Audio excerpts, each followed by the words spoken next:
Enjoy the show? Consider checking out the Lost Sun Society Patreon, which has all the episodes ad-free forever and much more to come in the future. Go to patreon.com/Lost Sun Society or check out the link in the description. Enjoy the show.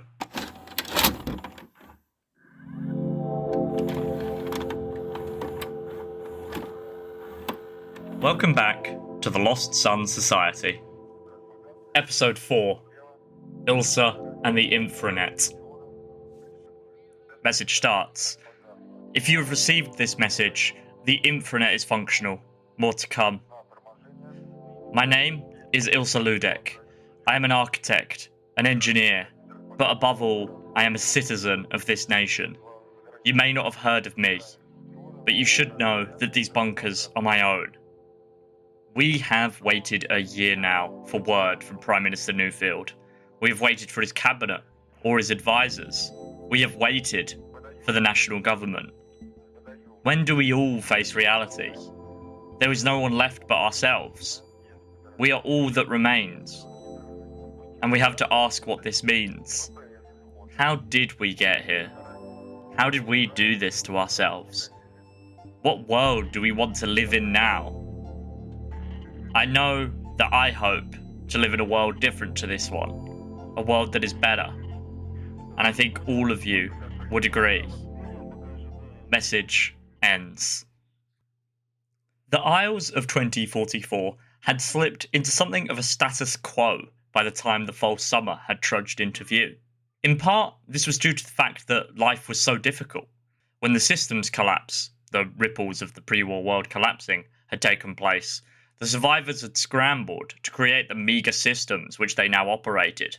And these systems which they had built took immense amount of time and labour just to maintain. This was also compounded by the lethality of the environment around them. Everything was difficult. You had to spend back-breaking hours working, and if you weren't working, you were marooned inside your shelter whilst waves of radioactive dust passed overhead. The returns were always meagre, and variety was a thing of the past. Even within the RSGs, the networks of bunkers that dotted the horizon of the United Kingdom, things weren't much better. It was a constant and stressful game of quelling fires, hoping that the next one would not be the one that brought the entire structure tumbling down.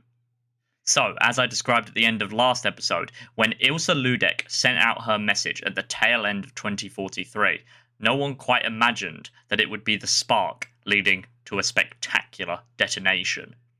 But I'm getting ahead of myself. We start today with the history and journey of Ilsa Ludecke to that day in August 2043. Ludecke was born around 1994 in Leipzig, a city in the nation known at that time as Germany, and which makes her one of the rare people in this story born outside of the Isles.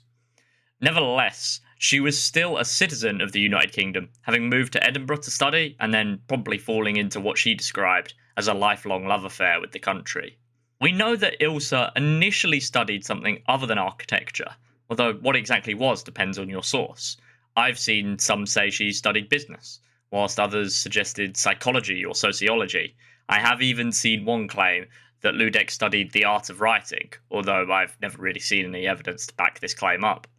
What we do know is that by the end of her first year, her talents had been recognised elsewhere, and she switched over to architecture. It was here that she found her footing, and she struck up a good rapport with the faculty. Ludecke was not, by any means, an architectural genius. She graduated with good grades, but not a perfect record, and she had alternated in her first year between not taking it seriously enough and rushing to cram everything in before the final exams. Despite this, the professors had recognised her as a bright mind, and she was described as having a kind of irrepressible energy that made her irresistible. It was noted by one contemporary that her ideas would outstrip her ability to verbalise them, and this budding architect was found most frequently in the early hours of the morning, cornering a colleague or a passer-by with breathless lecturing on this topic or that topic or this idea or whatever. The end result of all of this was that she practically graduated into a job sometime around 2018, something which was considered remarkably rare at that time. Those connections with the faculty meant that she worked her way into a relatively cushy job in an architecture firm, It was a role that required a remarkable amount of waiting and not a lot of doing. So whilst it was well paid, this arrangement wouldn't last. When push came to shove, Ilsa would always take an uncertain future over a comfortable status quo. To quickly add an interesting note that will accompany the rest of this story, and which comes from my personal and extremely rare copy of The Hidden Histories of the Aftermath, it seems that her time at this first job, in which Ilsa had plenty of time and not a lot of work, brought young Ludecke into the orbit of the burgeoning radical movement of the pre-war period. She was not a political activist at this time, existing in that space of individuals who only really sporadically engage with politics, but she managed to use her ceaseless and irrepressible energy to ensure that she was able to move through their circles, meet new people, experience new ideas.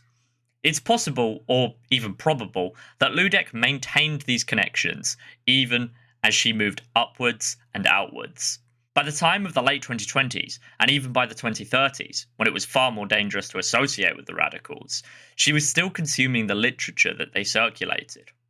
Ilsa would never, privately or publicly, describe herself as a radical, nor would she use a lot of the popular language which they employed. But their ideas would evidently influence her plans. Back to Ludecke's early career. Having abandoned her previous job, Ludecke was brought into the folds of Hughes Capital by one of her old university contacts. This was where her career really and truly began. The details of Hughes Capital are not particularly important. It was one of a number of firms at that time which had fingers in pretty much every pie and which existed in almost all parts of the economy. However, Hughes Capital had particular interest in the United Kingdom because of the bountiful government contracts which were being handed out like candy at the time. It was, to put it simply, one of a number of juicy ticks that were attached to the veins of the Treasury. It leveraged personal contacts into private contracts, into massive payouts for its shareholders, all of which was quietly at the expense of the people of the United Kingdom. Where Ludecke fit into this particular puzzle was that she was quick to realise that Hughes Capital was so plump from these offerings, and so eager for more of them, that they had a very pointed interest in getting new projects approved, then forcing them through, and then using them to rake in the cash. So a creative mind, such as her own, was well suited to channeling this seemingly endless desire for more projects and more profits into results. There was obviously some tension. Hughes Capital was never particularly interested in the actual outcomes of these projects, and there was a string of failures in the scrapbook of Ilsa's history where she simply had to recognise that she had no more leverage and she had to cut her losses and move on. But it built out her talents, put her at the helm of some real projects, and let her get a taste for both wheeling and also dealing. It was not really morally sound work, as it only happened because the company she worked for was practically cannibalising the British state. But whether she cared about this or not, Ludecke persevered. At the same time as all of this, Ilsa also met, dated, and then rather rapidly married her husband, a personal trainer by the name of Leon Belmonte. For reasons that will become apparent, we don't really know much about poor Leon, but the two of them had married barely a year after they had met, and by all accounts it seems that she was madly in love with him. We know that Leon was relatively poor by the standards of the time, and that many of Ludecke's colleagues and contemporaries really thought the bright young architect could do better than the simple-minded trainer, but if they ever made these comments to Ilsa, they never changed her mind. At this point, both married and settled into her career, Ilsa Ludecke would be handed the project that would become her defining work. You see, when she had experienced the blackout weeks, that quick and dirty act of repression by the moderates against the radicals, it had been one of the many things that had sparked her interest regarding the future of her home. For one, it exposed her to the idea that the communication networks around her were far more fragile than first thought, and that if a larger disaster happened, the entire nation could be left in limbo. The question of what that disaster could be had many, many answers. But for one reason or another, she settled on the idea of a nuclear exchange. It took the full backing of Hunswell Capital, although it really does appear that she had the full backing of her sponsors here. But Ilsa was at the spearhead of an ambitious pitch to the national government, a once-in-a-lifetime opportunity to rebuild the Cold War-era plans for regional seats of government. The idea faced some pushback. The government had, after all, just invested in the creation of the sophisticated missile defense network. But the cool reality of the situation was that the bunkers were just an excuse for Hunswell, and the multi-billion-pound contract was the real goal. Except, of course, that was also a cover, because Ludecke cared very little about the money, and that was just her way of getting Hunswell on board with the project. So with Hunswell Capital on board for entirely selfish reasons, Ludecke got the government on board for her own reasons. By 2032, she had finally, successfully negotiated her way in, and the project was approved. The reality of the RSG project was fraught with dangers, both practical and logistical, and the most significant of these was the potential for the project to be delayed beyond reason. It was almost common knowledge in the early 21st century that Britain just did not build things efficiently or within reasonable timeframes. A public works project could take decades. It could be entirely different to what it started as. It could be cancelled by an incoming government or portioned off to local councils who had none of the resources to actually handle it. But, of course, this time there was a singular momentum behind the project, a force of nature that would not be stopped or pushed aside or delayed, and you already know what her name is. This period of Ilsa's life saw the RSG project become all-consuming. From the period of around 2032 towards late 2040, the project was everything that Ilsa talked about, thought about, and worked on. She juggled the two forces of both government and capital, both of which attempted to distort or water down her vision for the project. Quotes from the people around her at the time all just talk about the infectious energy that she brought with her to every room which she entered. It was almost certainly her alone that ensured that this project began and that it finished. At this point in the story, I just have to come in and inject my own opinion. Yes, it is slightly coloured by my fascination with Ilsa Ludecke and all the thoughts of what could have been, but it really builds out the character of who she was. Because as we know, she had some fascination of her own with the radical movement, even if she wasn't particularly engaged with it as a protest movement. And so a lot of historians really downplay this aspect. But here, in the RSG project, I see Ludecke's response to the radical movement. I think this was her attempt to try and give back to them. I think this was her penance, because from the perspective of 2032 and onwards, the radical movement seemed to have been extinguished entirely. I talked about this way back in your introduction to the Lost Sun Society, but there was this pre-war obsession with the idea of apocalypse, and the idea that that apocalypse could be a clean slate for the world. If Ludecke followed this idea at all, maybe she saw her ability to construct the RSGs as her ability to set the rules of that blank slate if it ever came. Maybe she could nudge it in the direction of utopia more than dystopia. The project was not perfect, and there had been some errors along the way. Some of the grander ideas had naturally been entirely scrapped.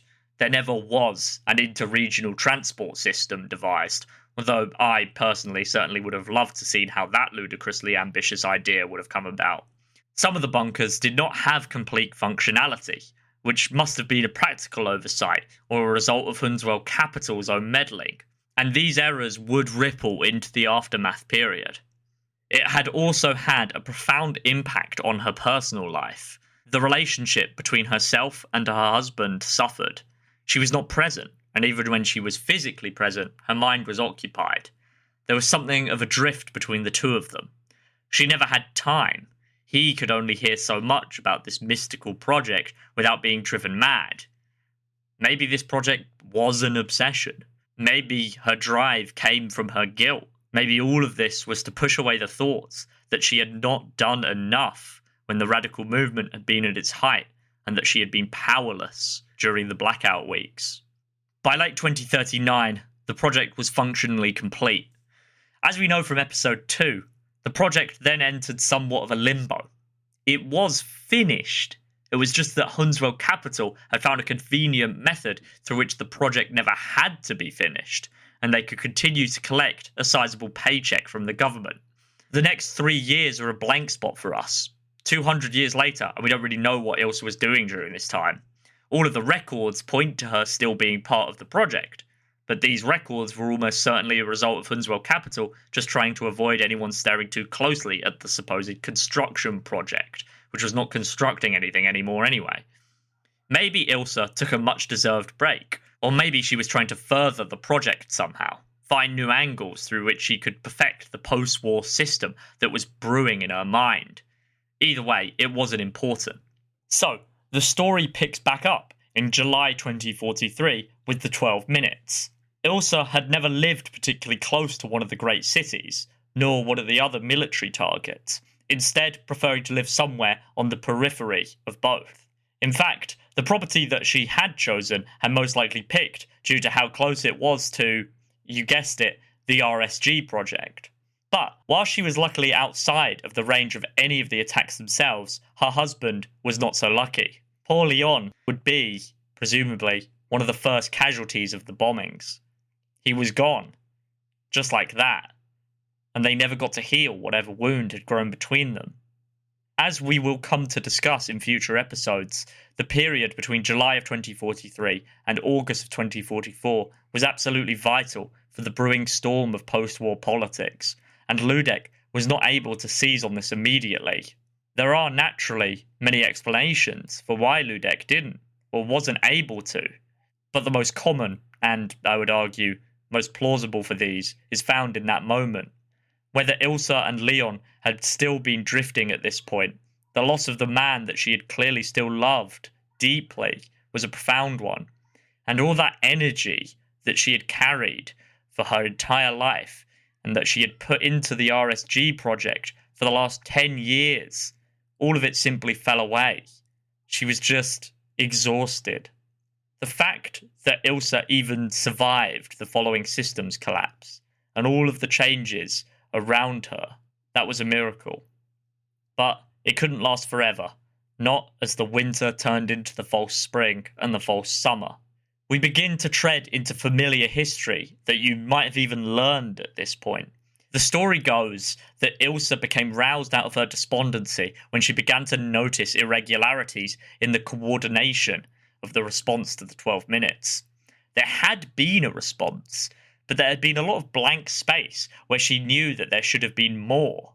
When it seemed that no one else was investigating that irregular blank space, Ilsa knew that no one else would do it. It had to be her.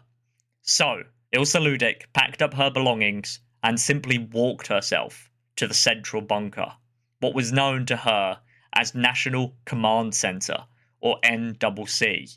It had been months since the 12 minutes, but it still took remarkable resilience for her to just take this action by herself. What she found when she got there was pretty shocking. A skeleton crew was on hand, but it was dangerously understaffed, and it wasn't working in coordination with anyone. There was no sign of the Prime Minister, or really any of his cabinet, or his advisors. The entire response to the 12 minutes was headless. I always wonder what the skeleton crew of that bunker must have thought when Ilsa arrived, because as far as I could tell, she pretty much just arrived unannounced, declared that she was the architect of the very bunker that they were using, and that she was going to take charge. It must have been incredibly surreal. It must have been unbelievable. But it speaks to that sheer focus that Ludecke could summon, that when she did show up, they all just followed her direction. After miraculously asserting her own authority, the first action that Ilsa took was, of course, the restoration of the Infranet. The Infranet was the colloquial name for the secure communications network between the various RSGs, which was routed through the command center and designed to be all but impervious to the system's collapse or any other such disaster. It was archaic by the technology of the 21st century anyway, but was designed as such so that it could be easily fixed or individual parts replaced by even the most clueless civil servant. It was dead simple to use, it was dead simple to replace, and it would take a truly enormous idiot to ever even put a dent in it. It was, in the mind of Ilsa Ludecke, going to solve everything, and so she sent the first message, addressed to all 18 of the regional commissioners and their respective RSGs. This message, which you heard at the start of the episode, and which was written with all the doubt that Ludecke had had after the 12 minutes and the loss of her husband, will become known as the August Declaration of 2044. The August Declaration immediately broke open the status quo that had settled in the false spring and summer of 2044. It was simply impossible to ignore. It then changed so much about how the RSGs and the men and women at the top thought about the world around them. The first effect of this declaration was obvious. Overnight, all of the 18 regions that had been operating entirely independently of each other, or only in loose coordination with their neighbours, had the ability to talk to each other in a way that was practically instant. The regional commissioners and the authorities underneath them suddenly had direct lines of communications with their equals in other regions. They were no longer blind and had been given a stark awakening.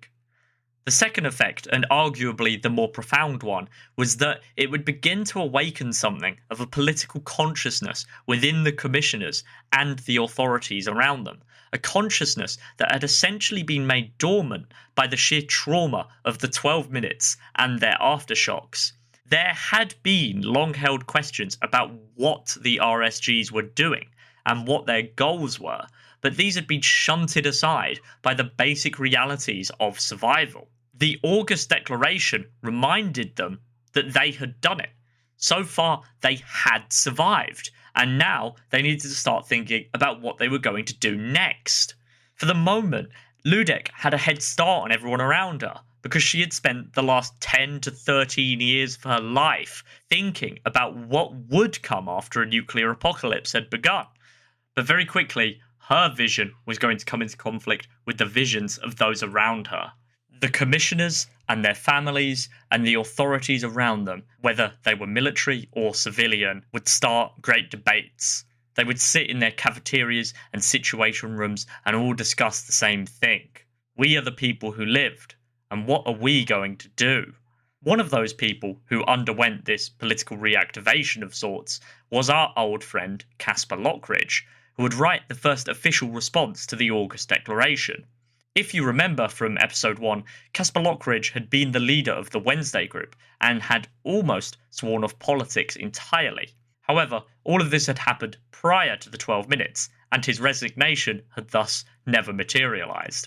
Given that Caspar had been, at the time, a bit player in the world of parliamentary politics, he had been one of the few sitting members of Parliament who had not been pulled into London for Peter Newfield's grand cabinet reshuffle. The 12 minutes had been and gone, and he had survived, meaning that he was then pulled into the system of the RSGs to serve as a regional commissioner, and he had established himself as the leading authority of the South West RSG, which covered a stretch of territory along the southern coast of the Isles and several counties, including Dorset, Gloucestershire, Somerset, and Wiltshire.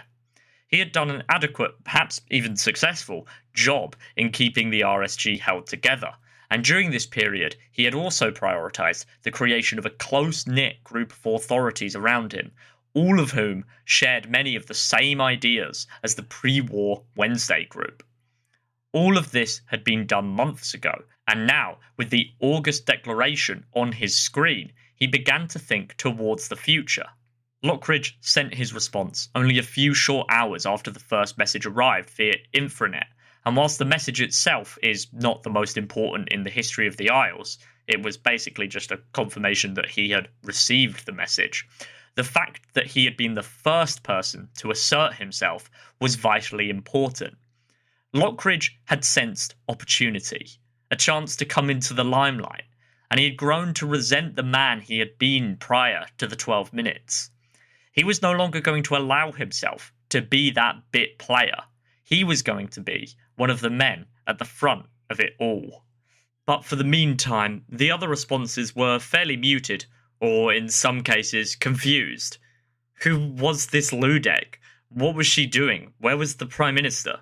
Here, Ludecke was in her element, and she spent the entirety of August into September debating wholeheartedly with the commissioners who answered. The messages that followed up the August Declaration are really far less dramatically interesting, but they are just as important. What emerged from Ludecke in the shadow of the August Declaration was twofold: a compromise and a vision. The compromise was Ludecke's recognition of the simple realities of the situation, a plan hashed out with the regional commissioners over the course of a week or two, one which would allow her to continue to function and give all of them something to relay to their authorities and then the civilians below them. First, that the central government had essentially failed in its role within the nuclear preparedness plans, and that, for the moment, it did not functionally exist. There was no head of state, there was no head of government. Second, as a result of these extraordinary circumstances, Ludecke would act in coordination with the RSGs as a provisional National Reconstruction Committee. Within the National Command Centre, she would be able to coordinate resources from the regions that had them to the regions that needed them. The RSGs would essentially be allowed to operate as they had been operating, but now with far less strain on their resources and a defined plan towards their reconstruction. Finally, this would eventually create the grounds for a full restoration of the civilian government, and the National Reconstruction Committee would be able to dissolve itself. They would be able to hold new elections, and Ilsa Ludecke would no longer be needed. But then there was the vision, which was where Ilsa's radical tendencies came to the forefront. As well as negotiating the compromise, the vision was Ilsa's argument for a complete restructuring of the post-war environment, for both practical reasons and more subtly ideological ones. She repeatedly and strongly argued that they could not simply revert to the same system that had existed prior to the war. It would be nothing short of a betrayal of those who had died in or after the 12 minutes. There would simply not be the resources to sustain it, nor would it make sense. This was mixed with some of the practical realities of the compromise, couched in the same language of what was possible or what they would need. But make no mistake, the vision was radical and it was utopian. This was the clean slate that she had tried to create through the RSG system. Through a central, radical commissioner, the National Command Centre would be able to exercise outsized influence on its regional hubs and would effectively act as the nexus for the creation of a new Britain. It was shaky. Ilsa did not really have solid ground beneath her. For one, she held no real political authority in any pre-war sense of the idea. She had never worked within the government, only around it, and she had never been elected by anyone. Not a single vote had ever been cast in the name of Ilsa Ludecke. But Ilsa's experience with Hunswell had taught her just how to handle this mercurial political situation. In fact, one of her main arguments was that, yes, she wasn't a politician. She did not have loyalty to ideology, or party, or prime minister. She was just an architect. She was here to build things. It was a surprise to Ilsa and the people around her when her vision found its supporters amongst the close group of commissioners. Of the 18 commissioners plugged into the Infranet, 9 of them would come to voice their support for the August Declaration and the following appeals by Ilsa. The rest? Well, they were simply too divided to offer any real alternative, and they lacked any material opportunity to prevent it from happening. Nobody was going to be marching on the National Command Centre anytime soon. So, they were for now happy to shrug their shoulders and just go along with it. Those 9 supportive commissioners, and then the people who worked around them and under them, would come to call themselves the architects, which was an echo of Ilsa's refusal of ideology and party. The architects would be defined by their utopian ideas, the core idea being that the 12 minutes had given them this once-in-a-generation opportunity to create a society that had none of the trappings of the pre-war world. From the trauma of the 12 minutes, they had found some kind of idealism, optimism even. But soon, they would have to have this idealism tested against the anvil of reality. So, as the end of August 2044 rolled into September and then October, Ilsa had managed to place herself at the heart of the Isles, and she had a following of so-called architects who wished to at least give her ideas a shot. The people of the RSGs, whether they were commissioners or authorities, experts or unskilled citizens, would soon become aware that they had something of a leader. But all of this has been happening at the very top of the RSGs, hidden away in bunkers, and things on the ground for the rest of the survivors are looking very different. Which is where we're going to go next episode, as this new arrangement of RSGs and architects gets off to a rocky start, as all of the Isles experience the rise and then fall of the Bandit Kings. Thanks for listening. If you like the show, do go support us on Patreon. It's the best and most direct way to ensure that the show can keep going, and you get access to all the episodes without any of the annoying ads. All the tiers get access to the same content, so you can pay as much or as little as you want. Go to patreon.com/LostSunSociety, all one word, or check out the link in the description. I'll see you next episode.